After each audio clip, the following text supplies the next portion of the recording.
hirap po nila sa akin. Ayan po sis Pag-aaral ma'am. po sa Bagong akin. ligo po yan. Gitala. Ayan naman tayo. Gano po. Ayun po, paglaya ko po sabi ko, pinangako ko sa magulang. Lagyan mo ng Dahil paglaya ko, ano-ano. pinangako po kayo. Alagang ko yung mga kapatid ko. Ayan. Kailan po? Ayan po, tingnan po. Ay, pamilya ko po kayo. Meron po ba Wala kayo po kasama? asawa po. Ayan ka. Bali ngayon po kasama niyo po sa buhay ng magulang niyo po at mga kapatid. Marami ka talaga. Paano po kayo bumawi sa kanila? Nawala po kayo ng 8 taon. Tinulungan ko siya natin. Ayan, Nakulong pala siya. Bigay ko po sa kanila yung mga ano ko po. Wasa Ano druga. po ba pinagkakaabalahan niyo po ngayon, Kuya? Sasakyan po ako. Yung titinda po ang mga merienda. Ayan o. Ay, anong merienda po yan, Tay? Taluga, palabok, mami. Ayun na lang, Tay.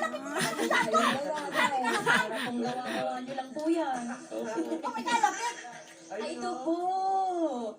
Harap yan. Ikaw lahat yan, Tay. Mula pagluluto, pag-prepare. Bagong ligo po yan. Wala po nagbago.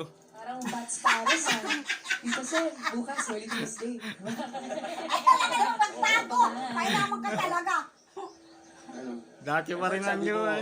Sabi mo paglabas mo. Dati pa rin ang puti. Opo. Ganyan. Trabaho ka. Ano pa yung mga ano? Ano pa yung mga Gagawa. ano pa yung mga Thank you for watching po. Salamat sa inyong panonood. Kay sis mami. Ano po yung mga nabago? Rainbow TV.